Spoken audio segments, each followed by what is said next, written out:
Hello दोस्तों, स्वागत है आप सबका मेरे यूट्यूब चैनल रोहिणी क्लासेस में। तो आज हम जो है एनसीईआरटी ज्योग्राफी का चैप्टर 6 मानव संसाधन देखने जा रहे हैं पार्ट 2। इसके पहले हमने पार्ट 1 में जो है जनसंख्या घनत्व वगैरह के बारे में बात की थी, और जो है मानव संसाधन किस प्रकार संसाधन के रूप में हमारे देश में है इसकी भी हमने बात की थी। और हमने न्यू एजुकेशन पॉलिसी के बारे में मैंने बहुत अच्छे तरीके से बताया है। मैं आई बटन में आपको उसका लिंक दे दूँगी, तो आप लोग ज़रूर देखिए, है ना। जो नई एजुकेशन पॉलिसी आई है ना, वो बहुत इंपॉर्टेंट है एग्ज़ाम पॉइंट ऑफ व्यू से। तो प्लीज़ आप मेरी प्रीवियस वीडियो ज़रूर देख लीजिए। अब चलती हैं, हम आगे बढ़ते हैं। तो चलिए बिना किसी देरी के स्टार्ट करते हैं।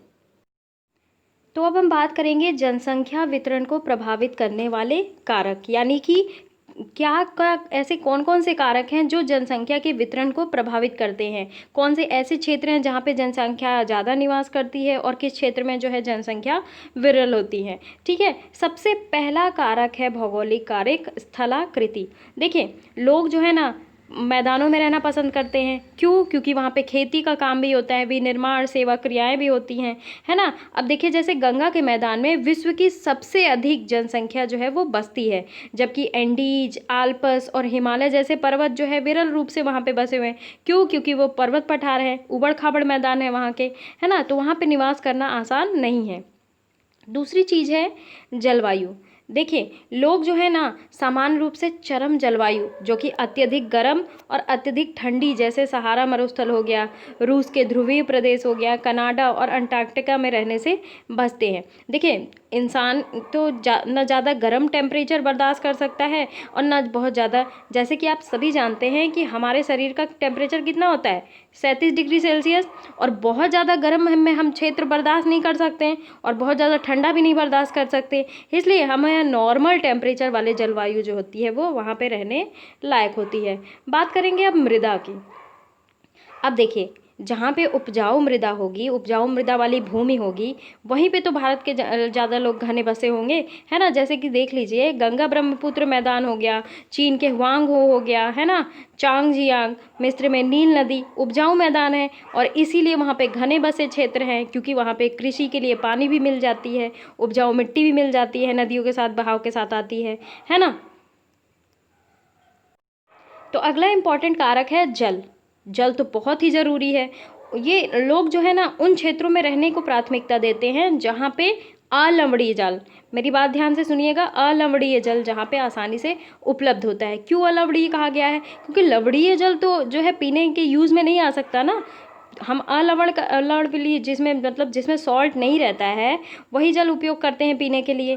अब देखिए, विश्व की नदी घाटियाँ जो है वो घने बसे क्षेत्र हैं, जबकि मरुस्थल में जो है जनसंख्या विरल है, क्योंकि मरुस्थलों में पानी जो है ना के बराबर या बहुत कम है ना, इसलिए वहाँ पे विरल जनसंख्या पाई जाती है। अब बात करते हैं खनिज की। खनिज निक्षेपों वाले क्षेत्र में अधिक बसे हुए हैं, जैसे दक्षिण अफ्रीका में हीरे की खानें, मध्य पूर्व में तेल की खोज। इन क्षेत्रों में लोगों को रहने के लिए प्रेरित किया है। तो अभी तक तो हमने देखे भौगोलिक कारक। अब हम देखते हैं सामाजिक, सांस्कृतिक और आर्थिक कारक। देखिए, सबसे पहले बात कर लेते हैं आर्थिक कारक की।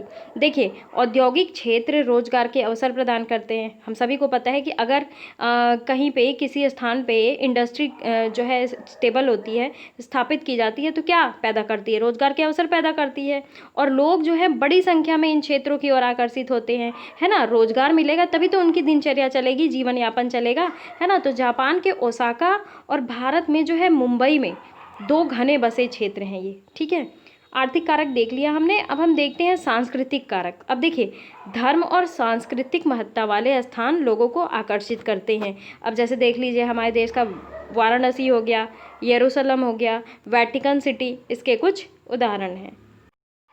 बात करते हैं अब सामाजिक कारक की। देखिए, अच्छे निवास, शिक्षा, स्वास्थ्य सुविधाओं के क्षेत्र जो है अत्यधिक घने होते हैं। अब उदाहरण के लिए ले लीजिए पुणे।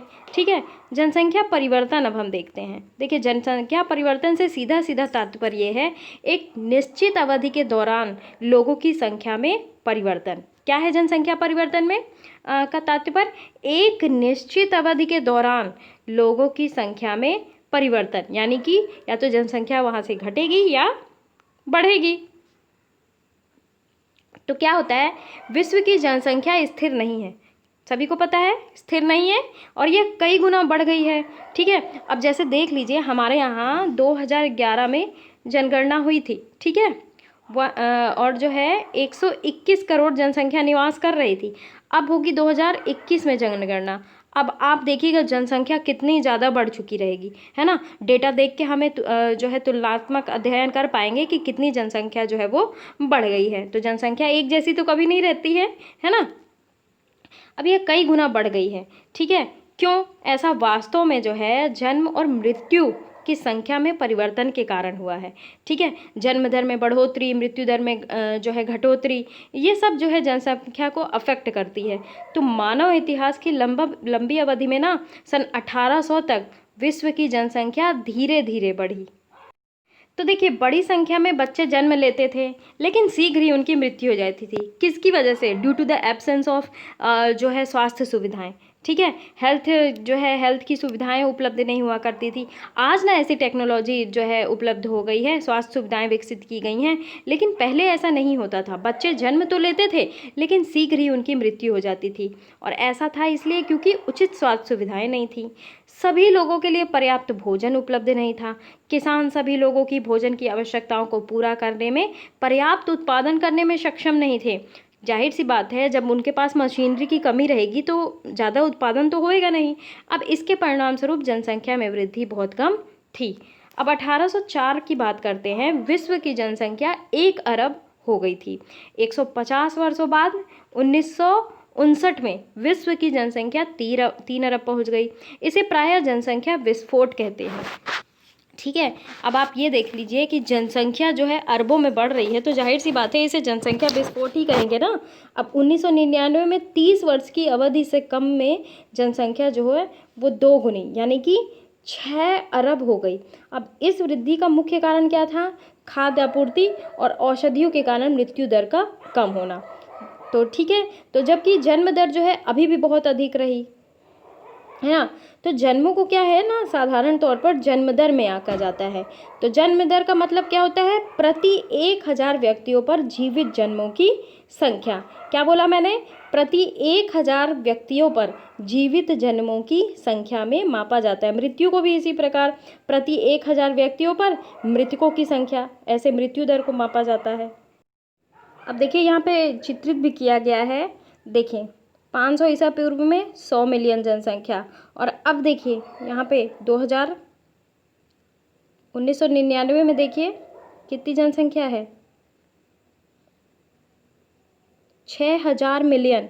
ठीक है, अब बढ़ती ही जाएगी जनसंख्या। ठीक है, तो जो है प्रति 1000 व्यक्तियों में मृत्यु की संख्या, हमने मृत्यु दर को देख लिया। और किसी क्षेत्र में ना, क्षेत्र विशेष में लोगों के आने जाने को प्रवास कहते हैं। क्या कहते हैं? प्रवास कहते हैं। तो जन्म और मृत्यु संख्या जो जनसंख्या परिवर्तन के प्राकृतिक कारण है। एक देश के जन्म दर और मृत्यु दर के बीच के अंतर को प्राकृतिक वृद्धि दर कहते हैं। अब ये देख लीजिए, फिगर आउट कर लीजिए, ये बहुत सही समझ में आ रहा है। मृत्यु दर से जन्म दर का अधिक होना।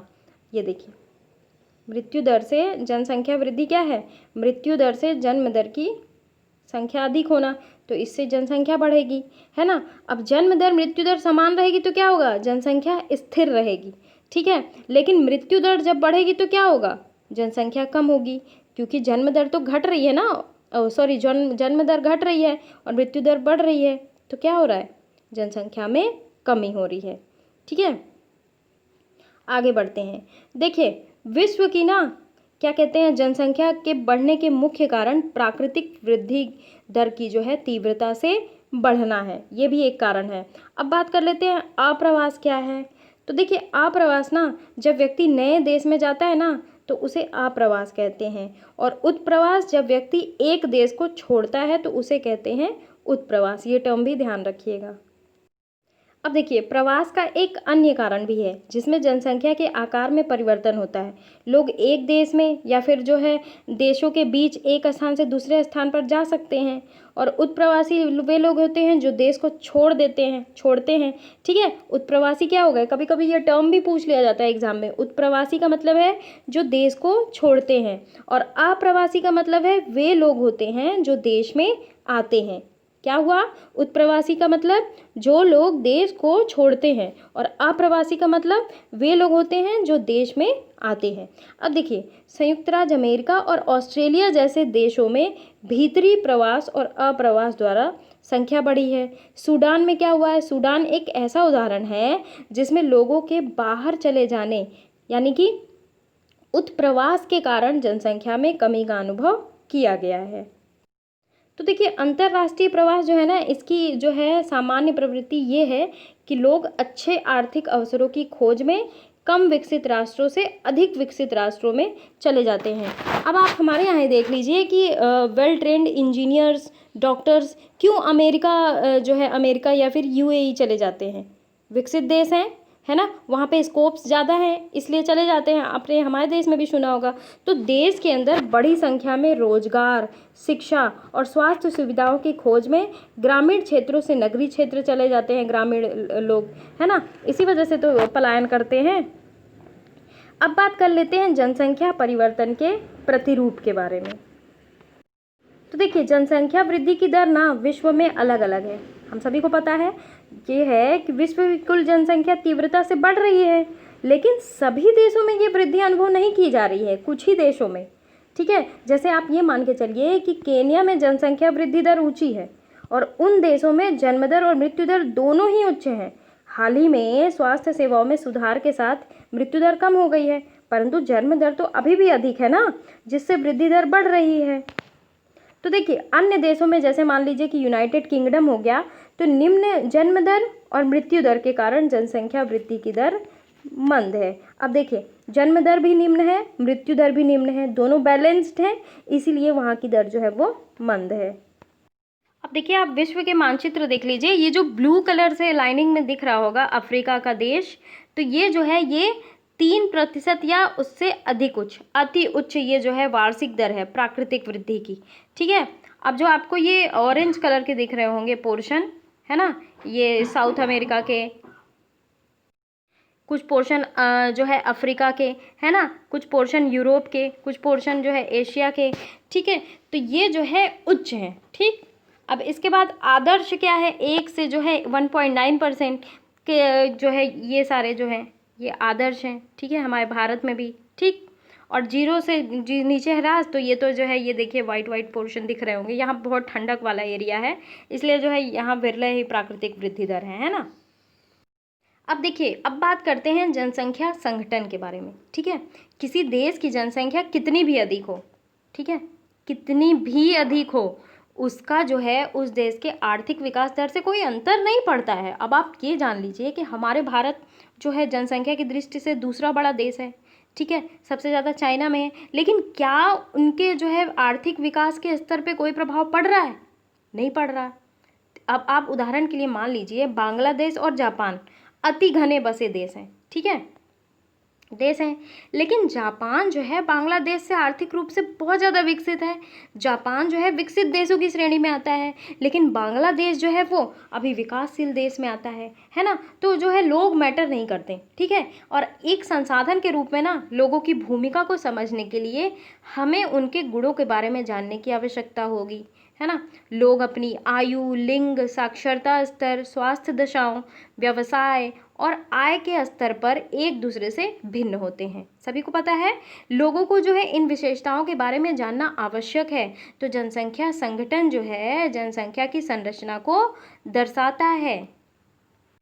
अब देखिए, ये जो जनसंख्या संगठन है ना, ये हमारी यह जानने में सहायता करता है कि कितने पुरुष हैं और कितनी स्त्रियां हैं, वे किस आयु वर्ग के हैं, कितने शिक्षित हैं और किस प्रकार के व्यवसाय में लगे हुए हैं, उनकी आय का क्या स्तर है, स्वास्थ्य दशाएं कैसी हैं। ये सारी चीज़ें जो हैं किसके अंतर्गत आती हैं? जनसंख्या संगठक के। तो एक देश के जनसंख्या संगठक का अध्ययन करने के लिए एक रुचिकर विधि, जिसे कि हम कहते हैं जनसंख्या पिरामिड, तो जिसे जो है आयुलिंग पिरामिड भी कहते हैं।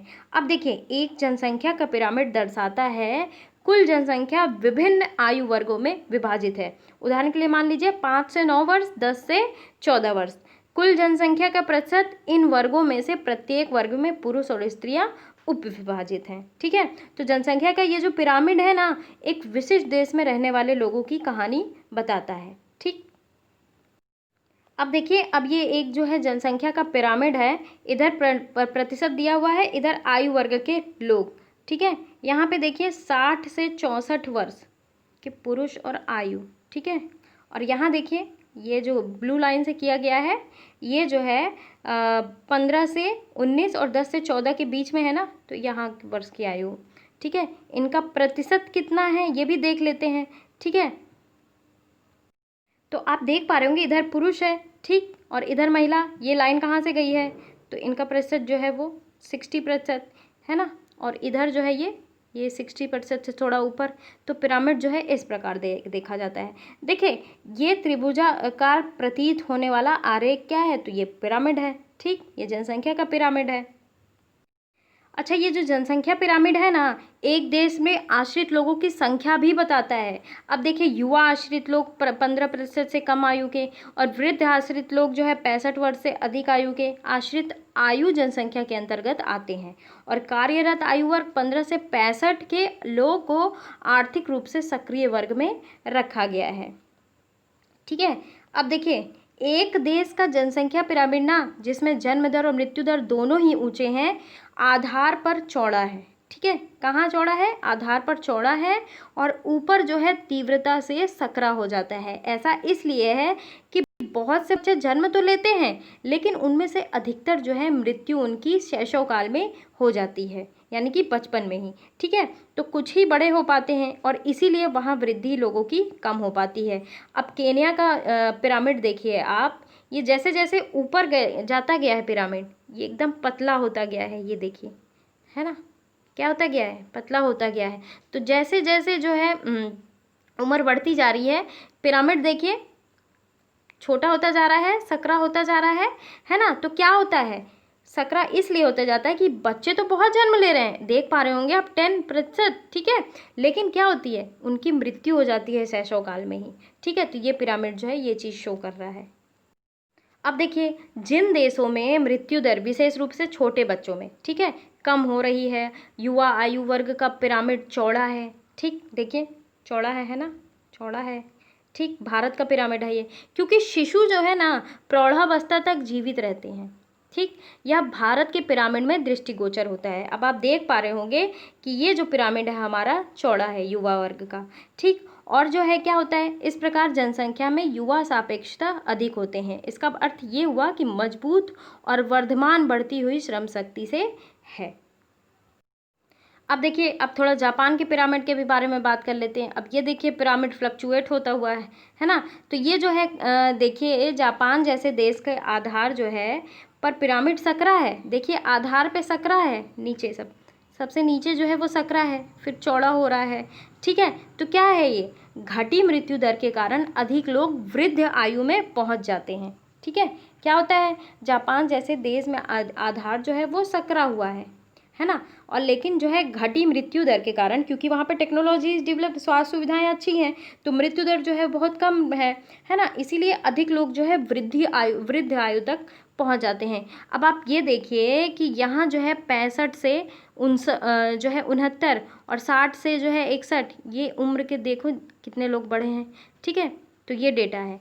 तो देखिए कुशल, उत्साही, आशावादी और सकारात्मक दृष्टि जैसे युवा जन एक राष्ट्र के भविष्य होते हैं। हम भारतवासी भाग्यशाली हैं कि हमारे पास ऐसा संसाधन है। उन्हें योग्य एवं उत्पादक बनाने के लिए, कुशल बनाने के लिए, अवसर प्रदान करने के लिए अवश्य शिक्षित किया जाना चाहिए।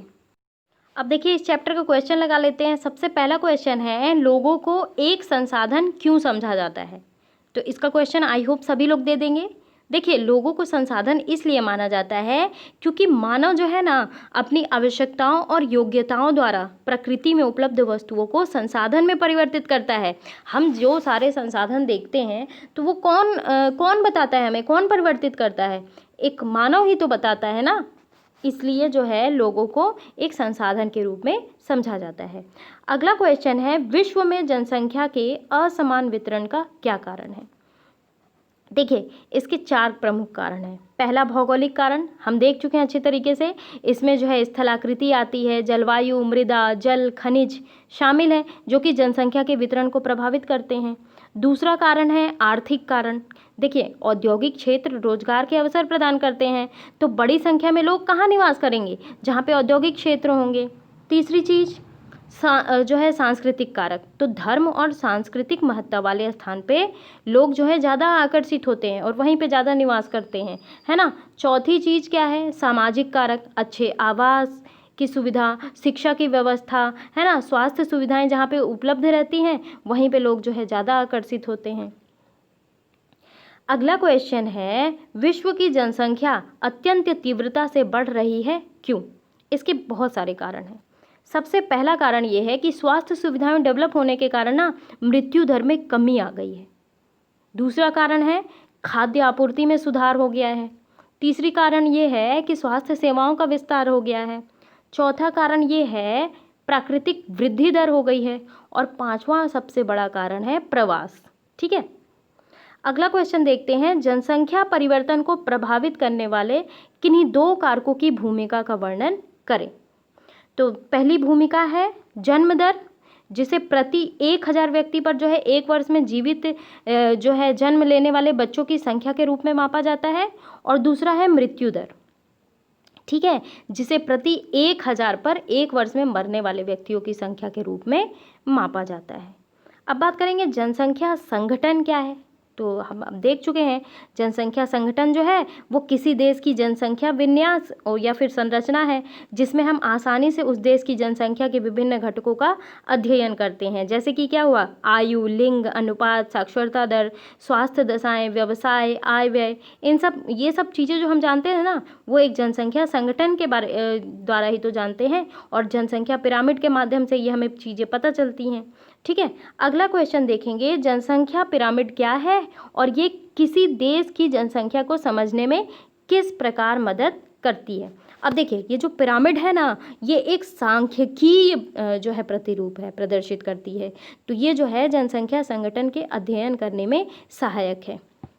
हमें डेटा उपलब्ध हो जाता है, हम एक पिरामिड बता, अगर जो है नीचे से चौड़ा पिरामिड है, अब आप देख लीजिए, यहाँ नीचे से चौड़ा पिरामिड है, ठीक है, ऊपर आते आते सकरा हो गया, तो इससे पता चल जाता है कि ऊपर जाने वाली रेट घट रही है। ठीक है, इसमें कुल जनसंख्या के लैंगिक प्रतिशत ज्ञात किया जा सकता है ना। जनसंख्या पिरामिड का आधार जन्मे शिशुओं की स्थिति को दिखाता है और शिखर की तरफ बढ़ते हुए यह क्रमशः प्रौढ़ों और वृद्धों की जनसंख्या को दिखाता है। तो यह देश की आश्रित और क्रियाशील जनसंख्या को भी दर्शाता है। तो सारी चीज़ें जो है पिरामिड के थ्रू पता चल जाती हैं। अब इसमें सही ऑप्शन में टिक करना है। क्वेश्चन ये है, जनसंख्या वितरण शब्द से क्या तात्पर्य है। ऑप्शन है 3, इनमें से कौन सा सही है। इसमें सही है ऑप्शन ग, किसी दिए हुए क्षेत्र में लोग किस रूप में वितरित होते हैं, ये है जनसंख्या वितरण का मतलब। ठीक है, अगला क्वेश्चन है, वे 3 मुख्य कारक कौन है जिनमें जनसंख्या में परिवर्तन होता है। तो क्या क्या है, जन्म, मृत्यु और प्रवास। तो ऑप्शन ख जो है वो राइट है। अगला क्वेश्चन है, 1999 में विश्व की जनसंख्या हो गई थी, कितनी हो गई थी, 6 अरब हो गई थी। ठीक है, जनसंख्या पिरामिड क्या है। तो जनसंख्या पिरामिड क्या है, जनसंख्या का आयु, लिंग, संगठन का आरेखीय निरूपण।